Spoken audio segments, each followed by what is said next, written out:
So I'd like to talk about group efforts. What can we expect from them? Are group efforts doomed to failure? Do we have an infiltrator problem? Talking about specific problems of this nature tends to involve making accusations. That's not really productive. Accusations like this are essentially unprovable. The approach I'm going to take is to point out a few things, a few considerations that you might not have thought of. First of all, there's definitely a conspiracy or master plan to undermine group efforts. The biggest factor behind all of this is the way TIs are scattered all over the country. That's clearly by design, and it has several negative effects. You know how the gang stalking seems to recede when you chase after it? Well, think about how it works when you have multiple TIs right next to each other. Now you've got witnesses who are on to the tactics and can explain things away so you stop jumping at your own shadow. The whole thing looks very different when you have multiple people around who understand this game. With several TIs in the same general area, ideally at least one who's wise to the mind control aspect, the gang stalking recedes, you get recovery from the psychological trauma, you start recovering from the brainwashing. We can't have that. They don't really seem to know how to group terrorize people using these tactics. That's not part of their program. But when you're networking via phone calls and the internet, it gets a lot easier to spread disinformation, to keep the brainwashing or terrorism going, or even make it more powerful. Like, in a survey I've been running, I've learned a significant fraction of TIs decided they were being attacked with directed energy weapons, not on the basis of physical evidence, but based on the testimony of other TIs. Think about that. Words are very misleading. You can slap labels on various aspects of targeting, but those labels are very subjective, and different people will assign different meanings to them. You have to dig deep to find out what people really mean, what they're really talking about.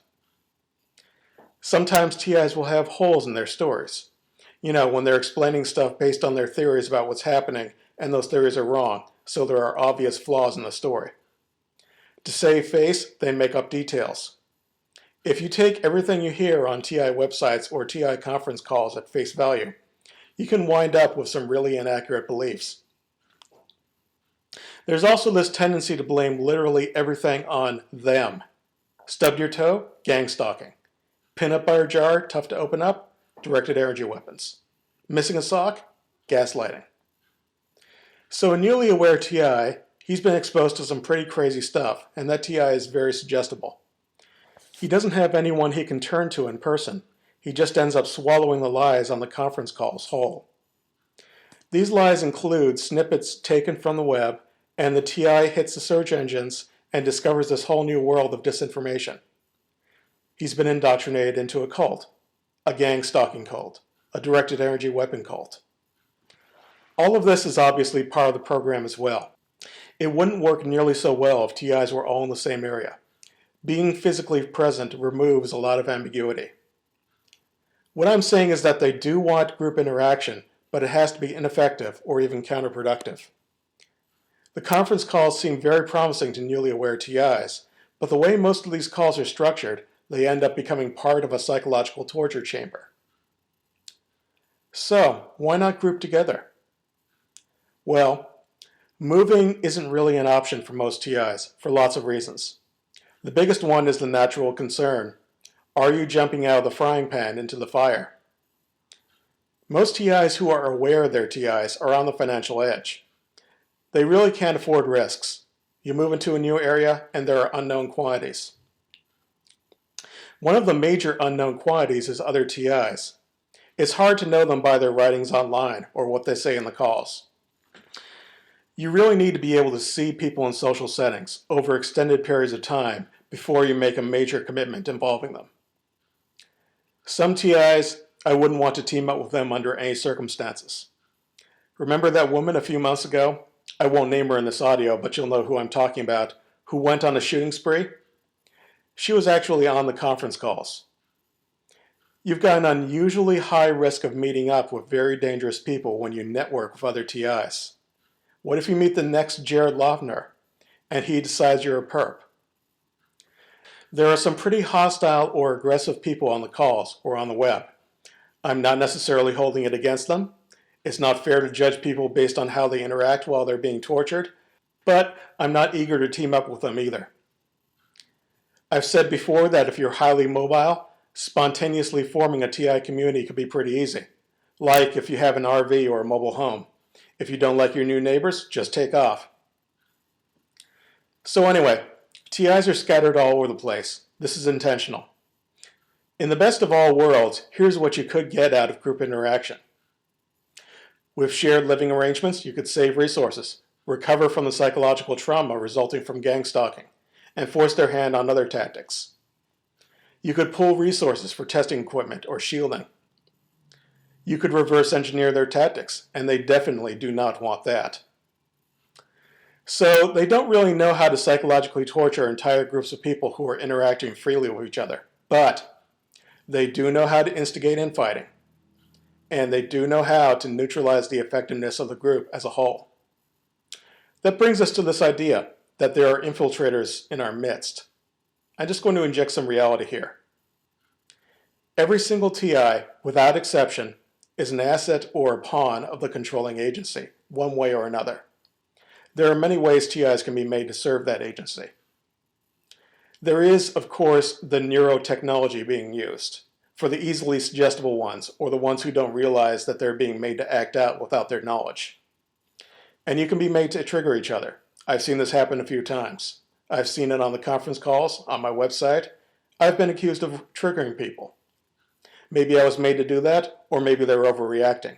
But from their perspective, especially the TIs who don't know about the neurotechnology, when they see someone say or write triggering information, they're going to be like, oh my God, they're in on it. But you know, mind control does not excuse abusive behavior. So whatever side you're on, whether you're accusing people of triggering you, or whether you're saying you can't be held accountable for what you say because of mind control, you just need to get a grip. Mind control is not a license to act like a jerk.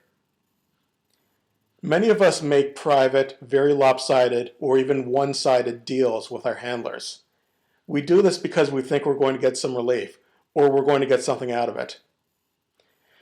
If the handlers are managing TIs as a group, which seems likely, all those secret deals that benefit them more than they benefit us, taken collectively, are tantamount to a conspiracy against the TIs as a group. They're moving people around and playing them off against each other. They've obviously built psychological profiles of us all. They know our weaknesses, and those are exploited. People with incompatible personalities or values are moved together to set off conflicts as necessary. People with other kinds of flaws are moved into place to undermine an entire organization. These people aren't necessarily infiltrators, but they have weaknesses that help with the goal of undermining the organization. They're moved around like pieces on a chessboard. Unfortunately, we'll never really know whether certain people are just really dense, or otherwise easily controlled, or have their own personality flaws, or are infiltrators. You have to judge people by what they're doing. How are they helping you? Not what they're saying they're going to do, because promises are meant to be broken. And you know, people can do a lot but also be ineffective or counterproductive at the same time. Like, let's say some rich guy enters the group and announces he's spending a lot of money putting together a sanctuary for TIs. He commits, let's say, $100,000 to this. And you're like, great. So what he does is buy some land and paves a road to it. He builds a pavilion in the middle of the land tract and puts a bathtub on the pavilion. All this is at his expense. And this land is in the middle of the Mojave Desert. He tells the group, now all you have to do is pipe some water in, and whenever a TI needs a bath, he can travel out to the middle of the Mojave Desert. Just throwing money around doesn't mean you're accomplishing anything. You might actually create commitments or liabilities for the rest of the group, while not really helping anybody. People can pretend to be helping a group while actually looking out for their own personal interests. You have to be aware of these considerations, and you have to be able to talk about them diplomatically. In addition to all this, there is a survival effect. The most aware TIs or the most capable TIs tend to get weeded out, one way or another. Like I said, every TI is either a pawn or an asset. Once you're no longer any use to them, you get ejected from the group. So for example, if you're spreading disinformation, if you make the rest of the group look bad by association, oh boy, they really love you. You are on the A train to Target Town. You're going to be on this program for the rest of your life. They love people who make targets look bad. And of course, the credentialed people who spread disinformation are the most valuable of all. Anyone with a doctor before their name, for example. The people who are counteracting the disinformation, who are helpful, can be weeded out. Their resources can be drained, for example. There are many ways this can be arranged. Realistically, what can we expect from group efforts, given all these considerations, all these tactics they use to undermine group efforts? The number one thing is the conference calls. The conference calls are only going to get better. You're going to see increasingly fast and accurate orientation for newcomers. The secret of organizing these calls is out. Everybody knows how to get on the TalkShoe and set up their own conference call. And the calls are spreading virally. Anyone can see who's following a call and check out what other calls they're following. This is going to be happening with or without the help of a nonprofit organization. Historically, the justification for the leading nonprofit organization in this area has been the social networking. So the nonprofits need to improve their game. It can't just be about conference calls anymore. I personally am skeptical of nonprofits. They have incentives not to solve problems as a general rule, but they do have their role. The nonprofits that are out there and taking TI's money, they're selling a product. Let's look at it this way. You're paying, say, $10 to $15 a year for your membership. That's about $1 a month. It's like buying a lottery ticket every month. The lottery analogy is a good one because when you're buying a lottery ticket, you're buying hope. Just imagine what will happen when your dreams come true. It's a good analogy on another front. Lottery winners, and this has been shown time and time again, often don't know how to deal with their success. So, what do you want? What would happen if the nonprofits delivered on their promises? What would you do then? Do you know? These nonprofits, or group efforts, also have a way of delivering warm bodies to events like the Bioethics Commission hearing. That is valuable. There is value in testimony. One person says something, he can be written off as crazy. A group of people saying the same thing, it's harder to dismiss them. Remember the skepticism talk that I gave last week. My observations apply to the mass media as well. The CIA manufactures straw men for the media to report on, and those straw men are in our midst. But even so, their stories can be a strength, as they are a testament to the effectiveness of the brainwashing in the program. On the other hand, group efforts can be a waste of time. I've been called an activist. I don't really like being called an activist. I think that word has been tainted by association with people who call themselves activists, but they're really doing something else. I think these groups can be flypaper for people who don't understand the nature of covert operations, who don't understand how to grab the levers of power, yet they call themselves activists. Online petitions, for instance. I have to tell you, I don't want to live in a world where online petitions are effective. I don't want to live in a world where clicking a like button on a Facebook page affects meaningful change. I think others join these groups and get disgusted, thinking, wow, nobody really has a clue about how to accomplish anything, and drop out. The people who stay behind, maybe they actually believe in this stuff, like online petitions. That could be another aspect of the survival effect that helps neutralize the effectiveness of group efforts. Organization can be very hard. For starters, what are you trying to organize? Nobody can agree on what they're trying to accomplish. Group coordination is virtually impossible until the parameters of the problems are very well understood. Remember, a lot of what goes into targeting involves making sure the problems aren't understood. I mean, it's very easy to get a whole bunch of people to click on a button, or donate a little money to a specific organization, or to make a phone call, or to fill in the blanks on a form letter. but it's hard to do practically anything else. It's hard to coordinate group action unless the actions of individuals are very simple. Wrapping this up, I'd like to make the case for going it alone. That doesn't mean you can't continue sending money to whatever organization you think is going to help with this. You shouldn't refrain from going to events like the upcoming Bioethics Commission hearing, but you should be able to stand on your own. What can you do on your own? You can start looking for the truth. The truth is there. It's not going away. It's waiting for you to find it. What all this activity is designed to prevent is discovery and disclosure, suppressing the truth. Information is free to share, and it's never been easier. But of course, it's also never been easier to share disinformation. Remember what I've been saying about confirmation bias and other forms of disinformation.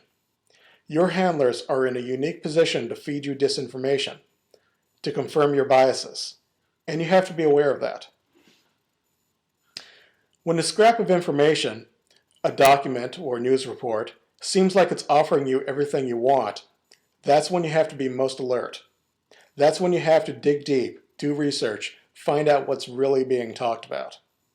Don't just forward documents around the web because you like what they're saying. Don't overlook flaws. The person you can least afford to deceive is yourself. The search for the truth can be a unifying principle which transcends any nonprofit organization or other group of individuals. There's only one truth. It can link individuals together even when they're alone and not aware of each other. 95% of success is being there.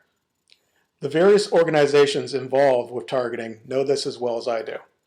An organization has more staying power than any one person, so it's likely that when the finish line is crossed, one of those nonprofits is going to be right there with you. They'll try to take credit for the successes.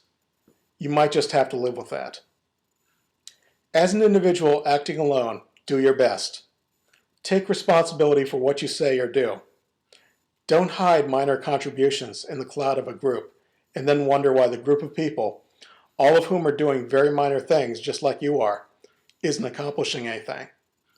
Big, earth-shaking ideas and the work that turns them into reality, that doesn't come from a committee, but from an individual, a person like you. If you're doing a great job, opportunities will materialize. A personal example, some people really liked what I was doing with my site, and a couple of them decided to put up billboards advertising it. I'm not working for them. I'm not their employees, but I'm cooperating with them because it's to our mutual advantage. We're solo players, each taking personal responsibility for our own work in this area. When we end up working together, it's not group coordination, which is a nebulous concept. It's more like a virtuous conspiracy.